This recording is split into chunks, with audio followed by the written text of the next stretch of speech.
Hello, and welcome to Biohacking with Brittany. I am thrilled you are listening today. This is a solo episode, and I'm really excited about it. I am recording from the road. I'm traveling right now. And so if you hear any sirens or any weird noises in the background, that is because I'm in a hotel downtown in a small city in Canada, in the prairies, and there's nothing to do here. But I am doing a bit of work on the road. And so that is how I'm recording this episode. If you're new here, I am a biohacker, a registered holistic nutritionist, an advanced fertility nutritional advisor, which is what I'm studying to be right now. And I am a content creator, podcaster, all of these good things. So that is kind of where I'm coming to you from. And this is a long overdue episode, I guess. I'm really excited to be talking to you about it today. And I just have so much to say about biohacking during pregnancy. But before we jump into any of that, I actually want to talk about the episode that I released last week. So last week, I released the episode about my first trimester experience. And honestly, if you're listening to this, I would go back and listen to that first and then listen to this episode. That episode was recorded during my first trimester. I think I was, maybe 10 weeks pregnant, something like that. And it was a very real and authentic and raw episode. I actually didn't listen to it when I put it out and I published it last week. I just had my editor go through it because sometimes when you are so vulnerable like that, it's not necessary for me to kind of revisit that mental state that I was in. But I'm very happy that I did that. And I've actually done the same for second trimester and will do the same for third trimester, which is where I'm at right now. So please go back and listen to that episode. I also want to I'm thinking about doing this new feature on the podcast where I shout out the DMs. So kind of like DMs of the week, because people do reviews of the week, but honestly, reviews are kind of boring. Every time someone does a review on a podcast, review of the week, it's just someone rating the podcast 5 stars and talking praise. And most of the time I already like the podcasts, so I don't really need to hear about how other people like them. So I don't know. I don't know if I will do that anymore, but I think DM of the week is way more interesting because it's really cool to just hear what people are talking about the podcast, about health and wellness and biohacking. And so I am actually going to read this DM that I got. I'm going to keep it anonymous. I'll probably keep them all anonymous if this becomes a section. And this is in relation to the podcast episode that I put out last week. So I actually got a lot of people responding to me, a lot of women saying, thank you so much for that episode. I'm just so proud of you for putting out something so raw and authentic, these types of things. And so I just want to read one of them that I got from you. So like I said, this will stay anonymous. This woman writes, "Hi, Brittany. I just listened to your first trimester podcast, and I just want to say thank you for creating such a raw, truthful podcast. This is the first time I've ever heard of anyone else having the same symptoms that I had. I literally felt the exact same way, only my all-day sickness and feeling my crap lasted till week 20. It was rough, and I, too, am a health enthusiast. It killed me not to be able to fix any of my symptoms with the holistic ways I knew of. I felt absolutely miserable, and I didn't enjoy the phase at all. I was working full-time, but I had a terrible attitude and couldn't stay awake at my desk or be productive at all. It was the most terrible time in my life. And now looking back, I tell myself that it was worth it, but during it, it didn't feel that way. My husband reminds me that nothing good comes easy, and he's right. I like that you said it's just a phase and that you will get back to feeling better. Luckily, I had a really easy third trimester." She goes on to talk about her birth, which we don't have to get into. And then she ends it with I hope that the rest of your pregnancy keeps getting better and you start to enjoy growing a little human, but knowing that it is okay to not enjoy it because it is tough. So I really appreciate that DM. It's those types of the conversations and feedback mean the most to me because it's just really real, right? It's really honest. And when I was going through first trimester, I really did struggle with how much I liked it. And I felt a lot of pressure to be happy I was pregnant and feel grateful and focus on the positive and that type of thing. And there's nothing wrong with that, but it's honestly not how I felt. And so I felt this pressure to kind of, just be inauthentic to how I was really feeling. And it's really hard to feel like that when you don't feel good. So I'm glad that she relates. And I think it's a more common experience than a lot of people realize. So shout out to you. Thank you for your DM. My DMs are always open on Instagram at BioHackingBrittany. Probably my favorite place is through those DMs just because of the ability to connect with people one-on-one. Now, today's episode is all about biohacking your first trimester. So I'm going to get into what I did to help me. I'm not going to go back to like fully my full experience and everything I did, but this is more of like these little tips and tricks and resources and books and podcasts and things that I kind of found that kind of made life easier. I will be doing the same thing for second trimester and third trimester. These trimesters are so different, like so different that it would be a disservice to simply have a pregnancy biohacks episode. And I know last year I produced one of those, which is funny because I wasn't pregnant. So it was a very general episode and I still stand by what I said, but now going through it, there's way more that you can say and talk about and do and everything like that. So that is what today's episode is all about. A shout out to Glycanage. I love Glycanage. They are an at-home test that looks at your biological age. So this is really helpful if you want to look at how you're aging on a cellular level and in response to inflammation. And the best thing about Glycanage is that they give you this age and then you actually get to have a free consultation with one of their experts, and they will kind of go through how you can reduce your age or how you can kind of work on these biomarkers, which is very helpful. And it just is a direct impact of your lifestyle on your cellular health. So Glycanage is probably my favorite way to look at my biological age. Their team is amazing. I've met them multiple times. And so I love working with them. I was actually going to retest during pregnancy, but then it doesn't really make sense because pregnancy is actually very inflammatory in the body. And so I will probably retest during postpartum, but not early on, maybe 6 months in, maybe a year later, something like that, just to kind of see where I'm at, because I think that would be super interesting. And a shout out to Neurohacker. They produce some of the best biohacking supplements on the market. My favorite is their senolytic supplement. Talk about cellular health. They have a senolytic supplement that you take 2 days out of every month. And basically what this does is it helps to clean out old cells and use new cells and create new cells. And it has been related to longevity, cellular health, and everything like that. They also have a really great nootropic, which can be very helpful as well, which basically helps with brain function, memory, focus, less procrastination. And their formula is extremely comprehensive for their nootropic. So I have both of those. I've used both of them. I think they're both fantastic.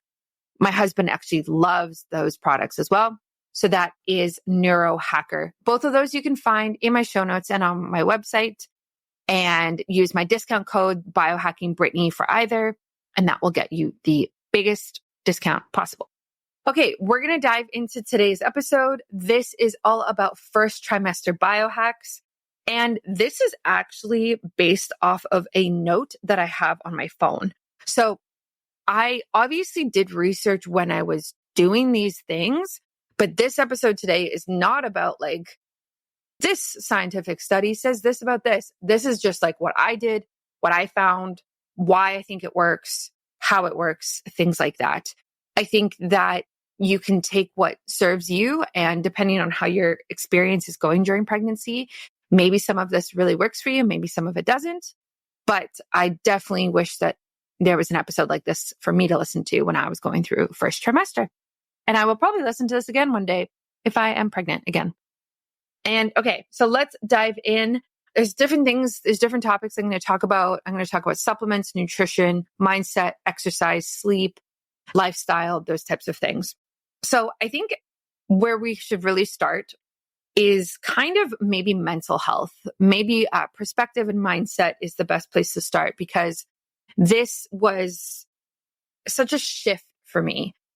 Yeah, such a shift because, before you get pregnant for the first time, And especially if you are a health enthusiast, like most of the time you are pretty plugged in and you are optimally living and optimally healthy and working on this and that. And, you're kind of at your peak, hopefully, in maybe not all areas of your life, but a lot of them. And that's exactly where I was, especially after I did my baby steps preconception course and protocol. So for those who don't know, this is out now. It's available to you. This is how we got pregnant on the very first try, despite me having PCOS, cysts, and irregular cycles. And we also tripled my husband's sperm count by spending these 90 days doing these 6 different habits every single day. And that, optimized our fertility. And so I created a course out of it. It's out now. It's called Baby Steps. You can check it out, babystepsmethod.com. Anyway, so diving into mental health, the first thing that I wrote down, and just so you know, this note has not been edited. I left it as is because, again, I just want you to hear it from my own voice. The first thing I wrote down was listen to your body. So obviously, this can be challenging as a biohacker. I think sometimes we want to override how we're feeling and say, no, I am going to work out, or no, I am going to get up early and go do this extra thing, or do 2 workouts today, or I'm going to cook this food or eat this thing, or even take these supplements or whatever it might be, or stay in the sauna longer, right? And when you get pregnant, it's kind of this shift to tuning in more and listening to your body more and less about the high expectations and the ways you were beforehand. So that was something that I learned really quickly is like, how am I feeling? Do I actually want to go do a workout? Do I actually want to eat this salad? Or does my body say like, hey, like you're actually craving something else? And like, why am I potentially craving that? So tuning into my body was like a quick lesson that I learned very, very early on. The mantra, the next thing about mental health that I kind of stuck to was, and I talked about this in my first trimester experience episode, was the mantra, this is just a phase. This honestly sounds so simple and so like, oh, obvious. You know what I mean? Like it's not very profound, but it honestly saved me. It saved me. When I was sick all day, I had nausea for about 6 weeks, all day sickness, like all freaking day. This is what saved me. When I was nauseous at the sink, throwing up, what I was saying to myself was, this is just a phase. This is a phase. And when you take that mindset and you actually embrace it and you think, okay, this is a phase, that means that this is going to end. I'm not always going to feel this way. I'm not always going to feel sick. I'm not always going to feel really tired. It is going to end. And that was so helpful. It reminded me that there is a light at the end of the tunnel. And I just kept saying it to myself again and again. Now, mind you, this phrase you can use for anything. Like anything is just a phase. And sadly, the good things are also just a phase, right? So if you feel really good and really energetic, or you are, your business is going really well right now, or your work is going really well, or you had a really good workout, like that's also a phase, because there is going to come a time when things are hard again. And that's normal and that's life. So it's just kind of reminding yourself of that. Like, this is just a phase. You can get through it when it is a hard phase, and it is going to end. And I don't even know how I started adapting that, but it was easily one of the best things I did for my mental health. The next thing that I started doing, which I definitely stopped once winter came, was first trimester for a while, I was doing more cold therapy. And the reason I was doing more cold therapy was because I viewed it as a way to build mental resiliency. And it worked. It definitely worked, and it's worked before. So I have a cold plunge barrel, I guess, a cold barrel or ice barrel is what it's called. And I have it outside of my apartment, and I would do cold plunges for a couple of minutes. Now, I would not go past 2 minutes, especially pregnant. Like I was kind of like wary of it. And the temperature was definitely not super cold, like not the coldest I've done, probably hovering around maybe 6, 7, 8 degrees Celsius, probably. And I've done much, much colder. I've done like 2 or 3 degrees Celsius before. So when I was doing these cold plunges, it was to build mental resiliency to prepare for birth and just prepare for motherhood, because I knew that I wanted to do a home birth. I still want to do home birth. Hasn't happened yet. I want to do it unmedicated, no interventions, everything like that. And that will require a very strong mindset and ability, again, to push through the tough phase of birth. And so when you are doing cold dips, you are in this extreme cold exposure and you have to mentally get through it. And the way that I viewed it was like, when I was sitting in the cold tub, I was thinking, okay, I can do this. I can do anything hard for 1 minute or 2 minutes. I can breathe. I can relax. I can connect to my body. I can connect to my breath. And so that's why I kept practicing it during first trimester, was because I knew that mental resiliency is like a muscle. The harder we work it, the more we work it, the better it can become, the stronger we can become mentally. So that was my perspective of, let me continue to do these cold dips, even though they're not as cold as they once were, or I'm staying in for shorter than I once was.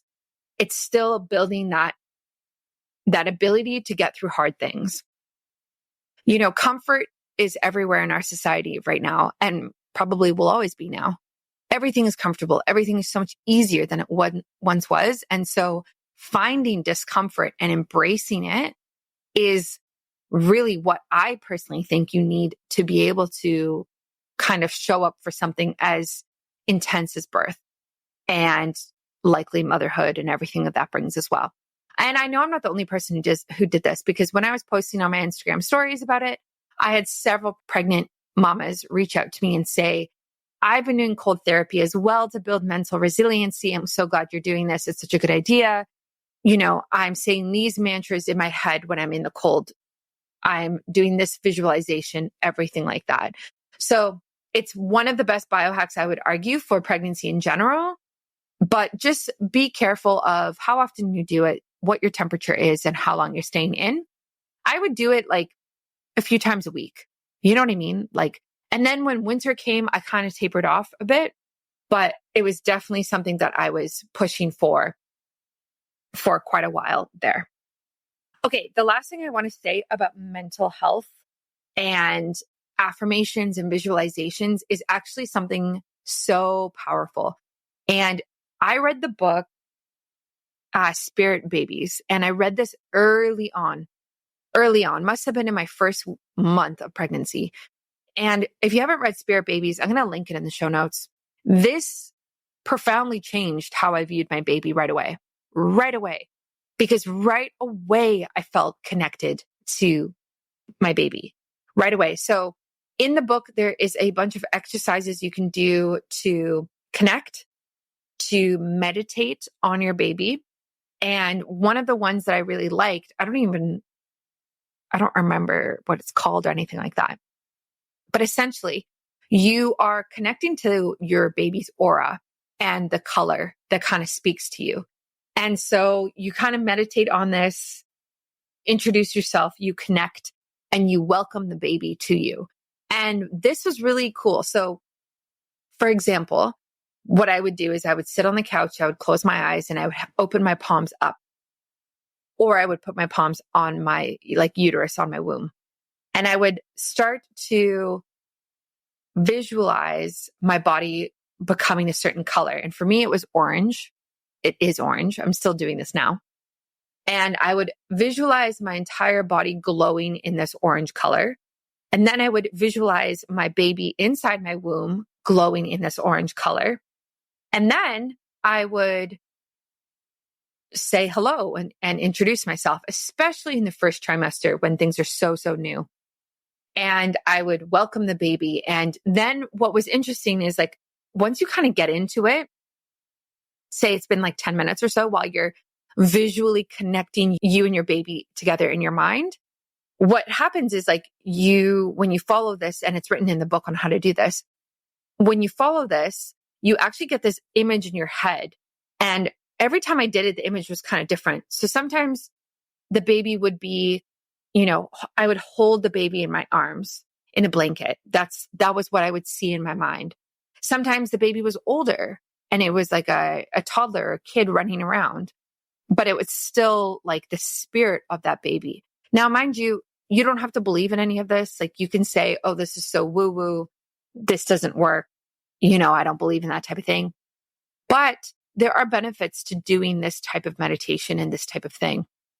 Introducing GlycanAge, the ultimate biological age test that helps you discover, measure, and optimize your health. With GlycanAge, understanding your body has never been simpler or more scientific. GlycanAge is more than just a number. It's a comprehensive analysis of your biological age determined by measuring chronic inflammation in your system, a direct result of your lifestyle choices. The test, which is backed by over 30 years of scientific research and validated by over 200,000 tests, gives you insights published in world-renowned medical journals. Getting started is super easy. The at-home test includes everything you need. Simply collect your sample and send it right back. And in just 3 weeks, the lab will analyze your sample and generate a detailed report on your biological age. They don't just stop there, though. Each GlycanAge test includes a free consultation with one of their experts.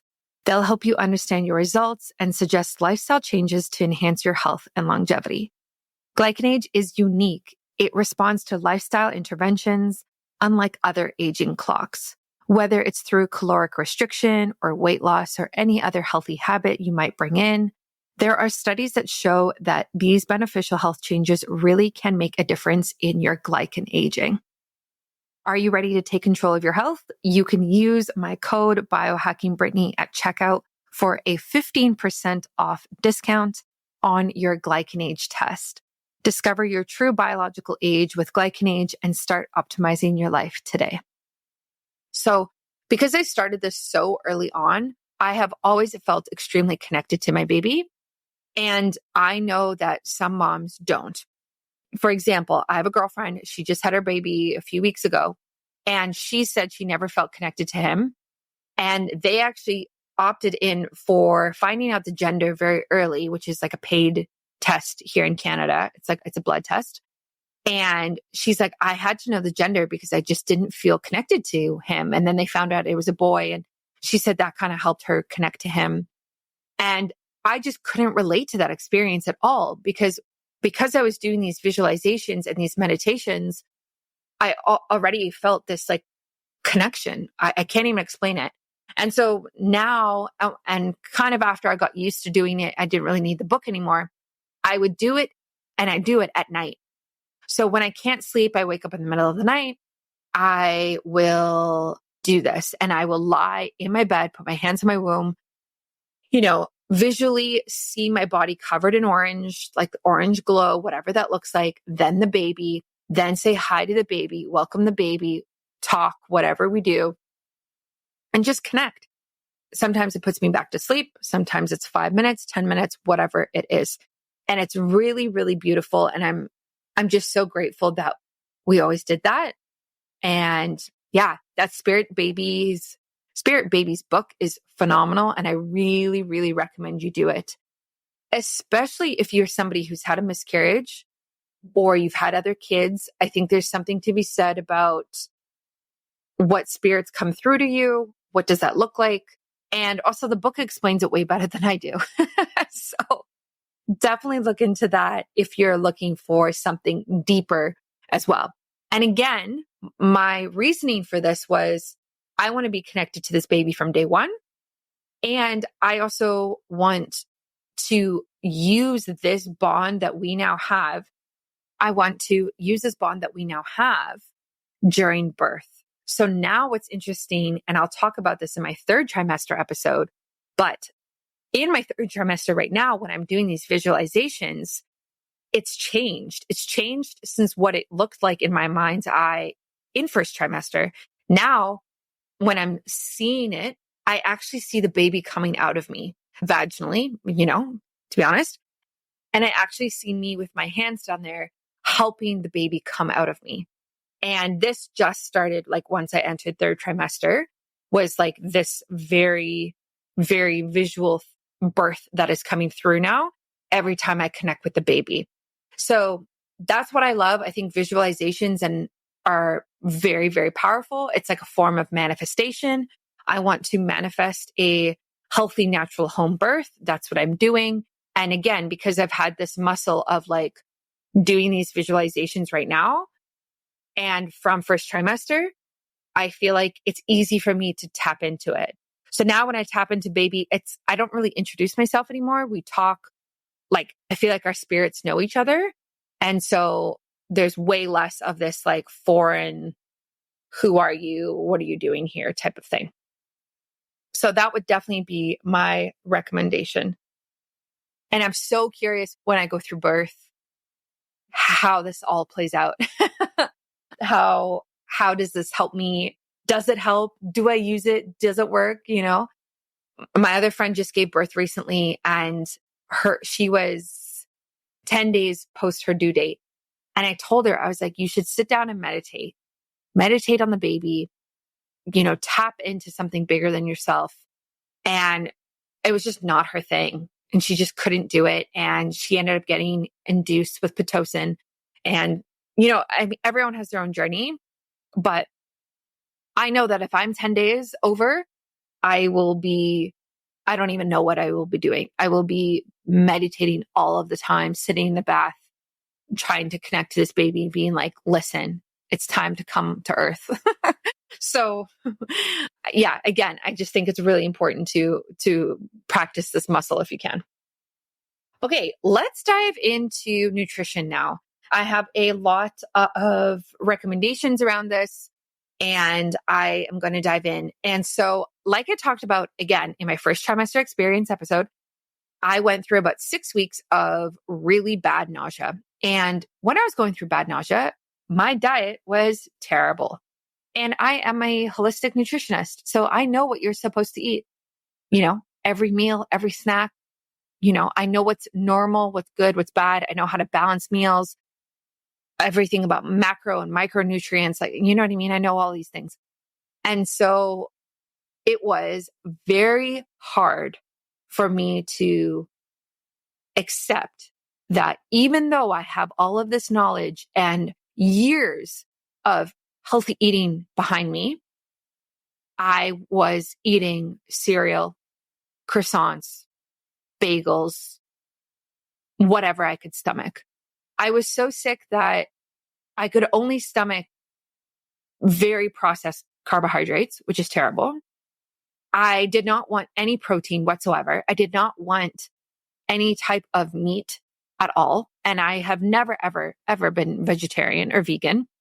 So it was such a change to my normal life. But I did, write down a few things about nutrition that I did learn. Something that I definitely went through was cravings. I had cravings for, like I said, kind of like high carbohydrate food, high sugar food. So what I would do instead, or, half the time, or try to do more, was I would eat fruit, and a lot of fruit. So I went through a whole citrus era, did a lot of oranges, things like that. Mangoes, apples, pears, lots of things like that. A lot of healthy chocolate. So I would buy 85% plus cacao chocolate, dark chocolate, because I had that craving for chocolate. And I would do my best to balance these with protein and healthy fats. So of course I kept this in mind. So for example, I would do like apples with peanut butter is like the obvious one, right? Or I would do, I don't even know, like smoothies sometimes, and just really try to add in the protein in a different way, because I really was not into eating any animal meats or animal protein at the time.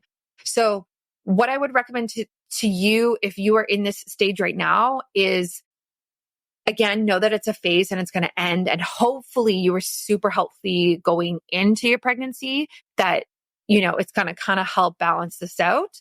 And I would also add in that, just try to add in those healthy fats and healthy protein to keep your blood sugar stable while you're eating potentially more high carbohydrate, high sugar foods.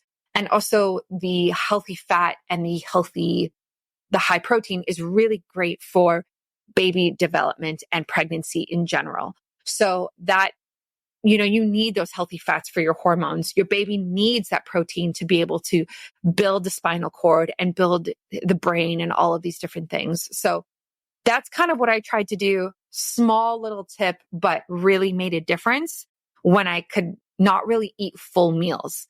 Like I usually eat, my meals are pretty basic, right? Like it's protein plus vegetables. The vegetables are a mix of raw and cooked vegetables. And that's kind of what dinner looks like.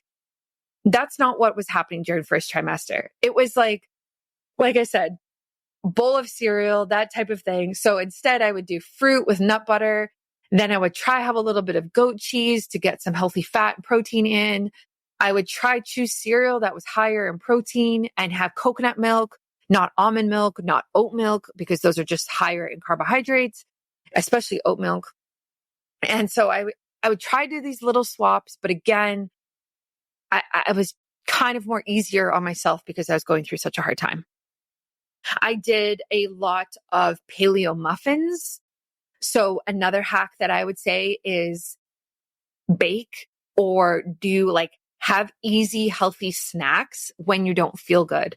So I had energy balls that were all natural. I did paleo muffins and I made a lot of these foods at home. And when I would cook or bake, I would do double the batch or triple the batch. And I always recommend this. So say I woke up one morning and I was feeling super sick. Instead of grabbing that bowl of cereal, I was able to eat 3 healthy protein energy balls that I made. And that was better than that processed cereal. Or I would make paleo muffins. The paleo muffins honestly saved me many, many times because, they taste good. They don't have anything inflammatory in them and they're easy to digest. And you can add things like collagen powder to them in order to increase their protein profile. So again, those are the kind of the nutrition hacks that I would do, is to kind of have those on hand. And whenever I didn't have that on hand, that was when I would be ordering Uber Eats and just not eating very healthy. So what I would say to that in conjunction is when you have these moments of, hey, I actually don't feel that bad, or hey, I have more energy right now, do that and go into the kitchen and bake something and bake a few batches of it, freeze a batch, whatever you need to do, put a batch in the fridge so that when you feel sick again, you have something that you can rely on that is more healthy. Or ask a friend to do it. Ask your partner, I don't know, whoever you have access to, because this can be such a game changer. And I'm actually taking this same hack and I'm doing this for postpartum, which will be another episode, but we are buying a deep freezer, like a deep freezer. And I will be making a ton of paleo muffins, all different flavors, energy balls, different flavors, handheld paleo burritos, lasagnas, chicken pot pies, all of those different things. Obviously everything paleo and healthy, so that when I'm going through postpartum, we can bring out stuff from the freezer instead of ordering food, and we can have something healthy that is super nourishing as well. Okay, we're still talking nutrition here. I would also say, and this is actually a good one as well, is watch how quickly you're eating. This is a general tip for anybody, really. Watch how quickly you're eating. If you're eating really fast, you are going to be full. It's going to take you less time to be full and you're going to eat more. So I've always been kind of a slower eater. I don't rush when I eat. I just don't feel the need to. And I see people around me, like my husband eats really quickly. And so I say to these people, slow down what you're eating and stop when you're full. Listen to your body. It goes back to what I said. Listen to your body when you're full. It's okay if you only eat 80% of what's on your plate. It's okay. You actually don't need to eat the rest of that. This will be my philosophy with kids as well. And same, this was not how I grew up. I don't agree with you have to finish all the food on your plate. That is silly to me. And that teaches kids that you are not tapped into how you intuitively feel and how full you feel. And I think it should be based off of that instead. Mind you, there are ways to go around this. So this could be its own podcast episode, but you can choose to serve certain foods in certain orders so that they eat the healthier food first, for sure. But when we're talking about adults, this same concept applies. Is it's okay to leave 20% on your plate and only eat 80% if that's all you have room for. And let this be your guidance as well during pregnancy, that it is okay to not eat everything, and it is okay to slow down your eating so that you have a better time to digest it and not overdo it. Okay, I want to talk about caffeine for a bit here. This is a big one. So, have I gone caffeine free during this pregnancy? Absolutely not. I guess I should talk about all the stupid nutrition recommendations during pregnancy. I mean, maybe that needs to be its own episode because that's not in my notes here.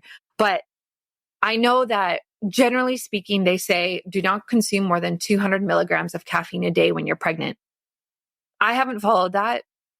I've definitely tapered off, and I'm definitely very aware of how much caffeine I'm having every day now. But I am not somebody who is caffeine free. And I personally just don't necessarily think that you need to worry so much about it. Depends on your caffeine levels. So what I found, especially during first trimester, was that I was more strict about it back then. And I was doing many days of decaf coffee, half calf, making sure it's organic, obviously that type of thing. And then what I actually found was a tea that I bought, which is weird that I bought this. I bought this in Costa Rica last year in March, way before I was pregnant.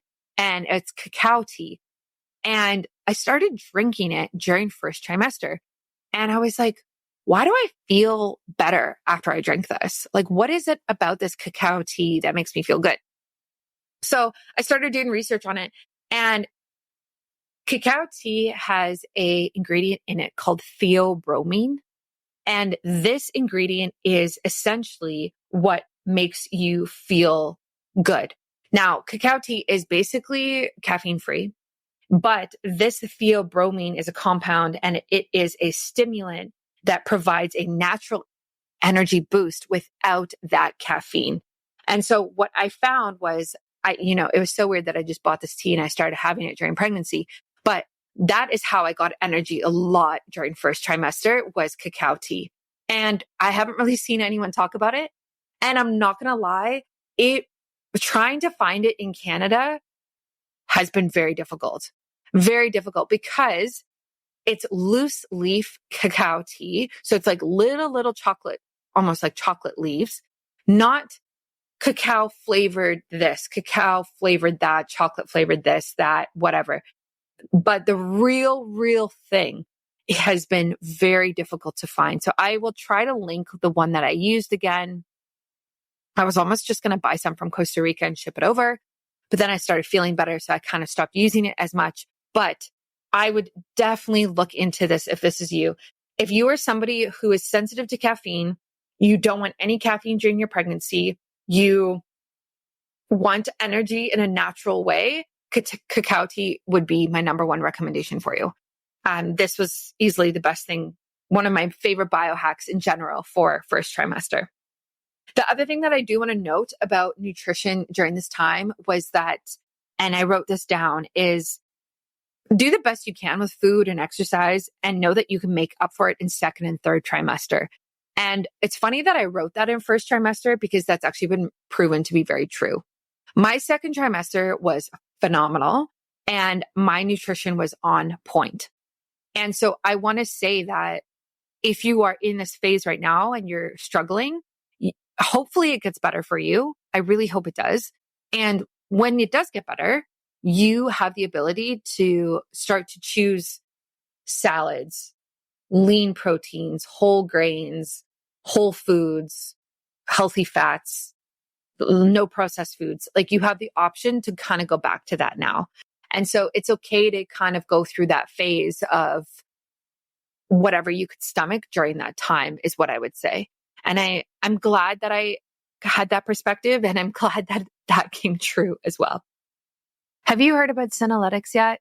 It is a class of ingredients discovered less than 10 years ago, and they're being called the biggest discovery of our time for promoting healthy aging and enhancing your physical prime. So you know that I absolutely had to get my hands on this. Your goals, your life goals, and your career and beyond require a lot of productivity. I feel that and you feel that. But let's be honest, the aging process is not our friend when it comes to endless energy and productivity. That's why I started using Qualia Senolytic. As we age, we all kind of acquire these cells in our body that are called senescent cells. They cause symptoms of aging that we both feel: aches, pains, slow workout recovery, sluggish mental and physical energy, and everything kind of associated with that. They're also known as zombie cells. Basically, they're old and worn out and not serving as useful of a function as they once did. So we can take something like Qualia Senolytic, which helps remove these worn out senescent cells to allow for the rest of our cells to absolutely thrive. And one of the best parts is that you actually only need to take this supplement 2 days out of a month. So I like to do this once every quarter. So I'll do 1 month every quarter where I take these supplements just to really clean out the house, to sweep out all of the old zombie cells and really create space for the healthy new ones to absolutely thrive. And you can do the same. You can resist aging at a cellular level just like I am by using Qualia Senolytic. Go to neurohacker.com/Brittany for up to $100 off and use my code Brittany at checkout for an additional 15% off, which is huge. That's neurohacker.com/Brittany, spelled BRITTANY, for an extra 15% off your purchase. Let me know what you think. It's also linked right on my website in the show notes, so it's super easy for you to use. So speaking of, let's dive into exercise based off of that. I want to say that I definitely took a break from exercising during that time. I wish that I could say I'm somebody who exercised every single day of my pregnancy, because that makes sense. But those 6 weeks, I didn't. I simply didn't.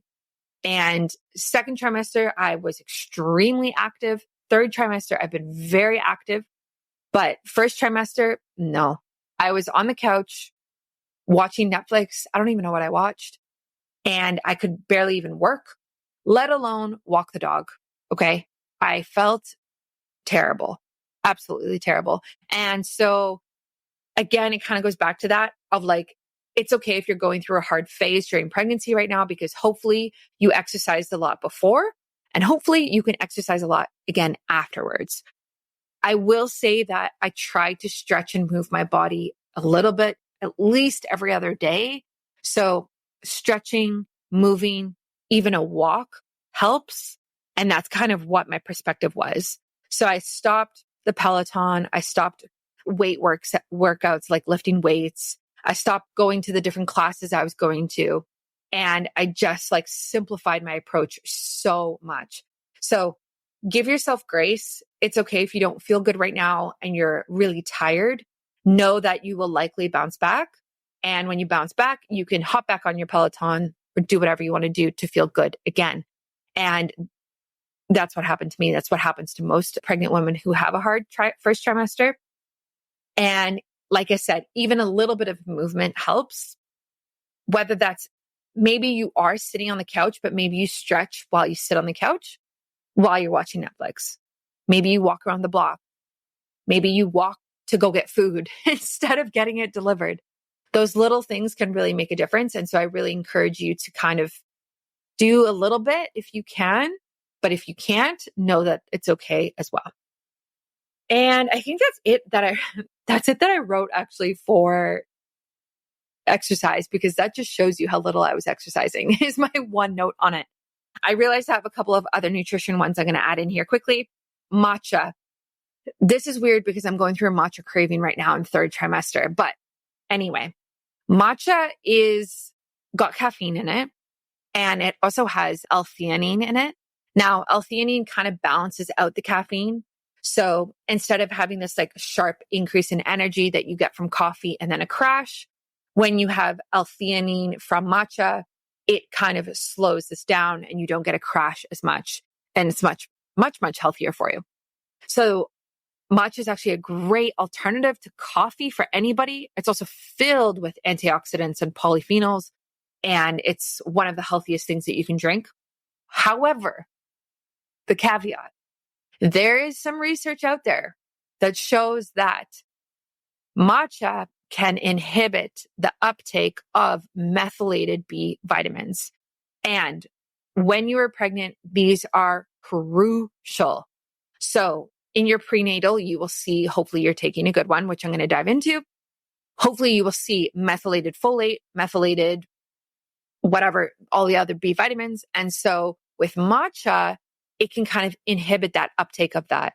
So be very careful if you're drinking matcha. My suggestion is have 1 cup of matcha in the morning and take your prenatal vitamins or your B vitamins. If it's a separate one as well, take it, a few hours later, maybe at lunchtime or beyond. And that's currently what I do because I am loving matcha right now. If you are going through nausea, there are some things that can help. And, every single blog post you Google is going to say, have ginger. The amount of ginger that I had that did nothing, I can't even tell you. I had ginger tea. I had ginger chews, those like ginger things that you suck on, like all of this ginger stuff. And I've had enough ginger for my life. I never want to touch ginger ever again. I am so sick of it because I had so much of it and it didn't really do much for me. I don't think so anyway. I also had the C bands those are these like things that you put on your wrist that push on a certain acupressure point that help with morning sickness or nausea. It kind of helped for like 5-10 minutes and then it would just not. So I don't know. I probably wouldn't buy those again, but you can try them. But what I found did help was hydration with electrolytes and food high in protein. So hydration with electrolytes, I used LMNT a lot, which are my favorite electrolytes, and I'm still taking them now. And I would just drink a ton of water.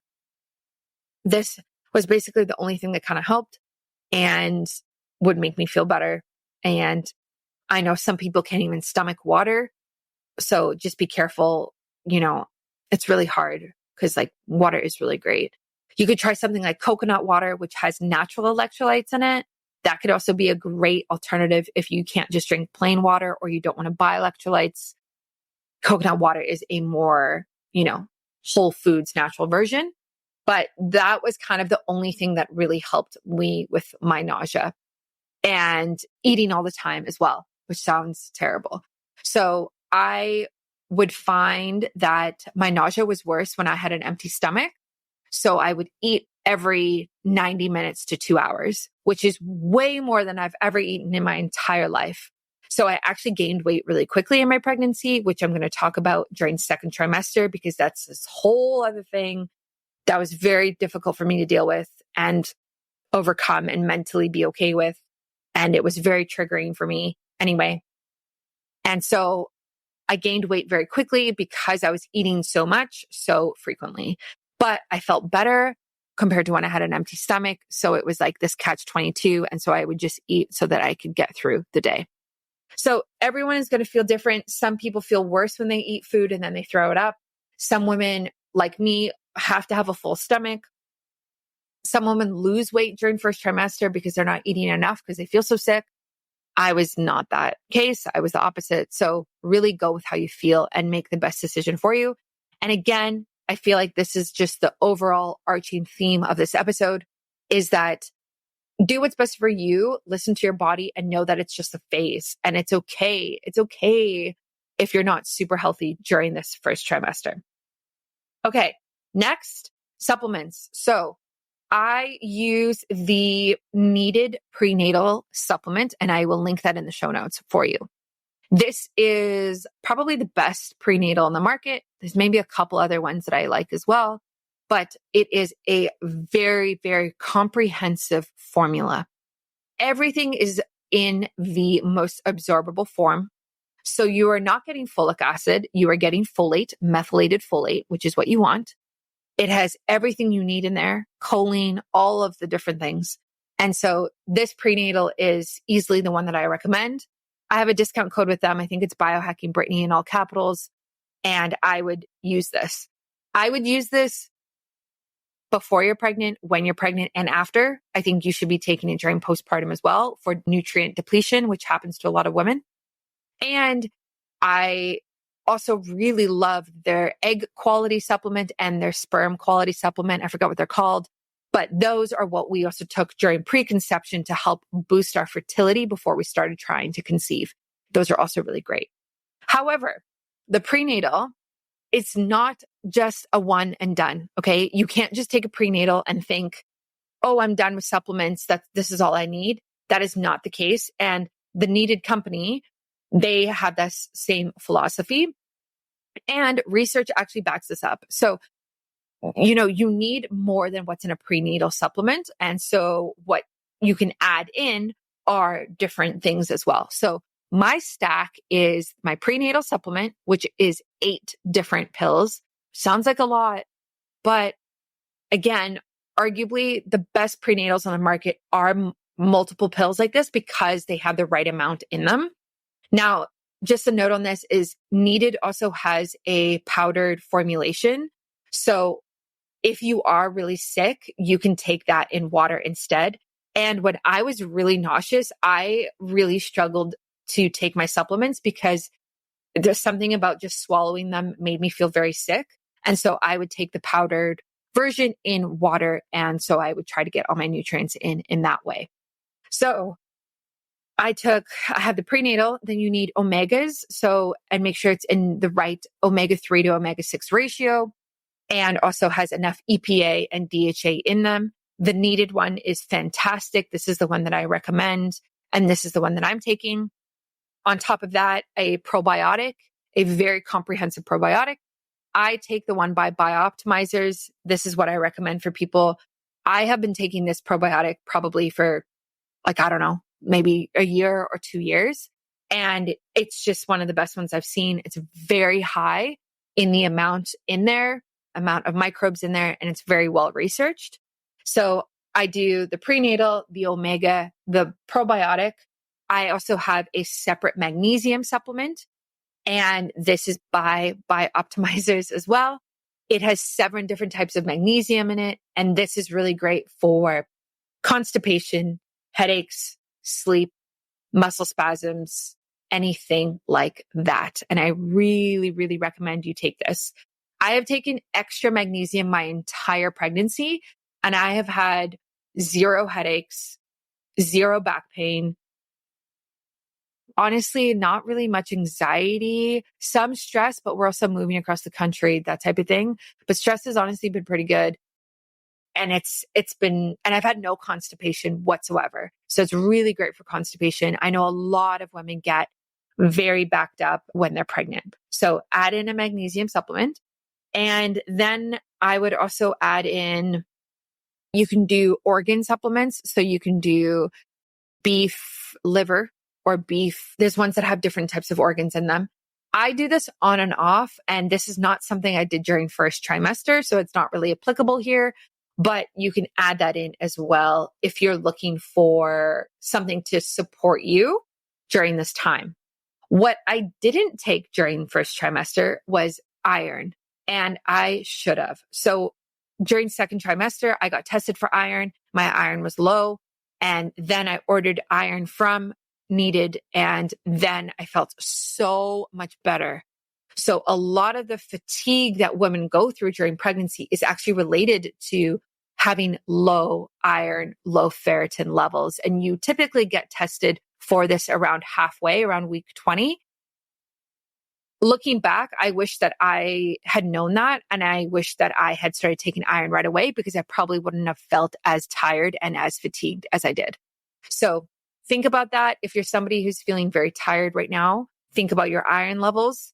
My iron was not low before pregnancy. It was not. It was average, maybe slightly low, like lower average, but it was fine.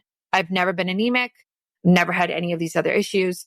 And so I was shocked to see how much it plummeted during pregnancy. So definitely get on an iron if you can. Helps with energy. And it really did help with energy. Like I started feeling better right away when I added that iron in. And also your prenatal should not have iron in it already. This is a side note, but yeah, there's a couple of reasons. One, iron is not something you want to mess around with.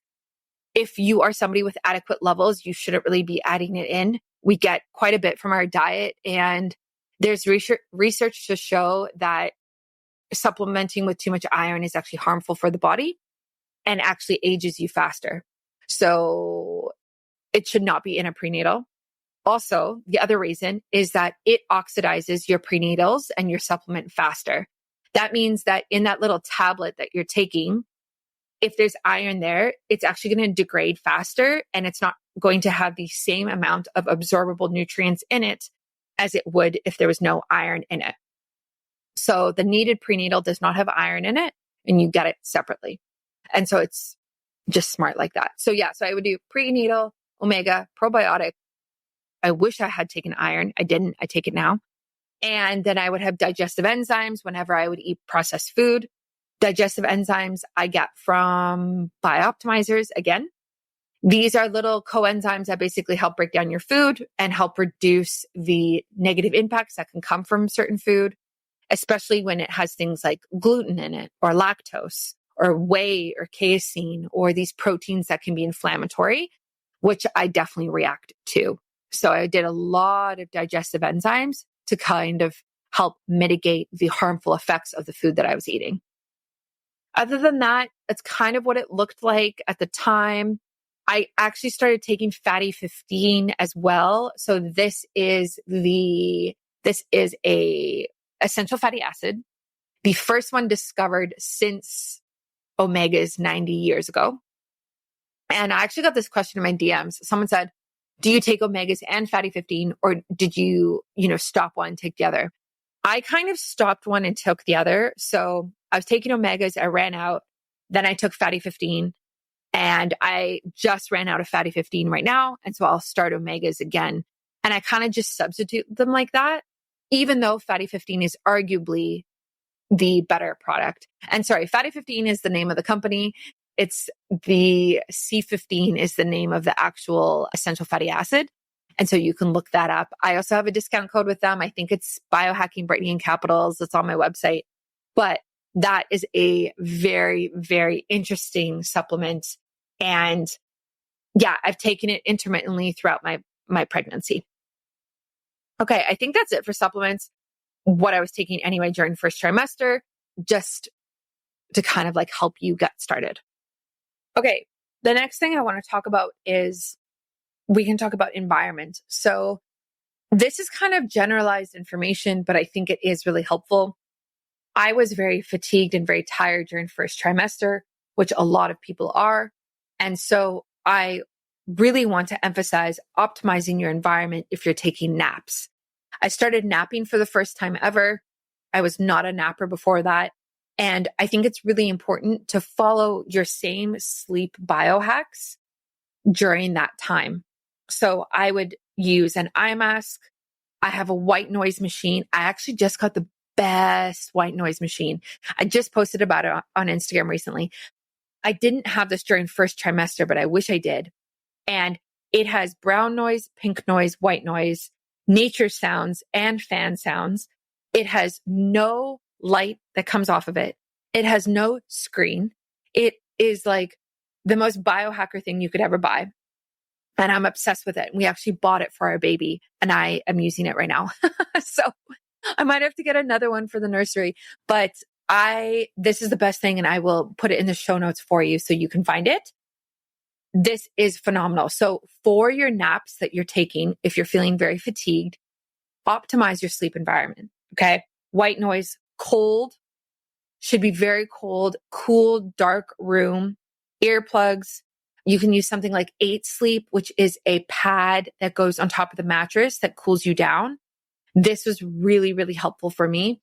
And especially as your temperature increases when you're pregnant, it's nice to be able to cool down in your bed like this. I will put my link in my discount code. I think again, it's BioHackingBrittany. This is such a game changer. Like being able to regulate your bed temperature is such a game changer for your sleep.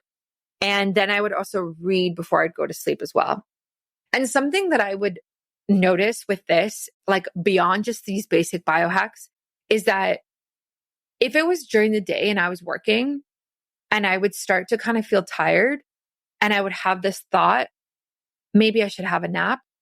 The moment I would have the thought, I would honor it. Because in the beginning, I didn't. In the beginning, I would ignore it and I would say, oh, I'm fine. Like I'll go sleep in half an hour. And then you're yawning more and more and more and you're tired and your productivity goes down and it's taking you way longer to do the task. So I quickly learned to listen to my body. And I quickly learned that if I have this thought of, oh, I need to nap, I need to honor it right now if I can and optimize just falling asleep fast right away because the thought doesn't go away. That's what I learned is if the moment I have that thought, the moment, I don't know what it is, like the moment I go there in my head, it doesn't go away. It just keeps coming and coming and coming until I do something about it half an hour later. So I might as well get up and do it now so I can feel better sooner. So again, listen to your body when it comes to this. And when we also talk about environment, I do want to talk about EMF. Now, EMF is something that we actually do talk about a lot in pregnancy, which is nice because sometimes we don't talk about it, but there tends to be more of a concern about it when you are carrying a baby. And so the way that I mitigate EMF, which is electromagnetic fields, is I would do a couple of things. One, definitely wear Juunaday clothing. So Juunaday is a line of women's clothing that is designed for pregnancy. And I actually wore this clothing prior to pregnancy and I will after as well. It is designed to block your belly and your uterus and your womb from EMF through the fabric that's used. So it uses silver technology and essentially it blocks the radiation from going to that area of the body. So I would wear the jumpsuits while I was working or doing anything that was like high EMF, like on a plane, anything like that. I only took one flight during my whole pregnancy and I won't take any more because I just don't think that it's worth it for the amount of radiation that occurs during that time. So definitely Juunaday clothing. I am obsessed with this brand. I have multiple pieces from them. My friend Marjorie owns it. You can use my discount code Brittany in capitals and you will get a discount. And she's the best. And also the designs are so stylish. Like they're actually not ugly, that they're very, very modern. And I find that EMF clothing typically is very ugly. It's usually designed by men for women and you can tell. So that is not the case with these. And I think you will love the clothing from it. You can also do Leela Quantum Tech. So I have their products throughout my apartment and they have really great stuff. So I have their Infinity Block, which basically helps to neutralize all of the EMF in your entire home or your apartment. And I've done podcast episodes on this. I love working with them. So this kind of gives me a peace of mind to know that I'm trying to change the energy and the radiation in my home through their products. Hopefully, and I do believe they do make a difference. And, especially because it radiates throughout the whole house, I think it is important to invest in something like that so that you have peace of mind for you and your baby. And then once your baby's here, the same thing applies, right? Like your baby's nursery, your crib, whatever, they are protected by the way that this technology works. They have over 65 different studies that explains it and goes through the research. So I definitely recommend looking into that and just trying to mitigate and reduce how much EMF you are exposed to. Now, obviously you can do the things like unplug the Wi-Fi at night, don't sleep with your phone on beside you, have it on airplane mode, reduce how many things are plugged in your room in general. So in your bedroom. So don't have a computer, don't have a TV. Just be very cautious of these types of things. Turn Bluetooth off. Don't have Bluetooth on in your car. Those types of things is really helpful as well. It's like, let's just turn off these things as much as possible. The other environmental thing that I did during the first trimester was I got rid of all of the plastic in my kitchen. This was something that I wanted to do a long time ago, and I've slowly been doing. So, we had glass Tupperware, but I went like ham during first trimester. I got rid of any plastic utensils, plates, cups. I got rid of our pots and pans that were nonstick, and I replaced them with stainless steel or cast iron. And then I have wooden utensils and glass containers only, glass cups, glass or ceramic for everything. So I recommend doing that. There is research that shows that toxins in plastic are harmful for pregnancy. Things like phthalates, BPA, BPB, and BPS. Those are all toxic and can be toxic to the baby. And they're just kind of in everything, And the worst part is like now, even when you buy something, it says like BPA free, you're like, oh, this is great. I don't have to worry about it. But they've replaced BPA with BPB or BPS. And the research shows that those two chemicals are actually way worse for your health than BPA was. So the best solution here is actually to completely take plastic out of your kitchen and home in general, regardless of if it says BPA free or not. You want to stick to materials like metal, glass, ceramic, and that's kind of it. Maybe some silicone, or all natural 100% rubber. But again, really, really look at what it's made from to make sure that you are getting something that is non-toxic.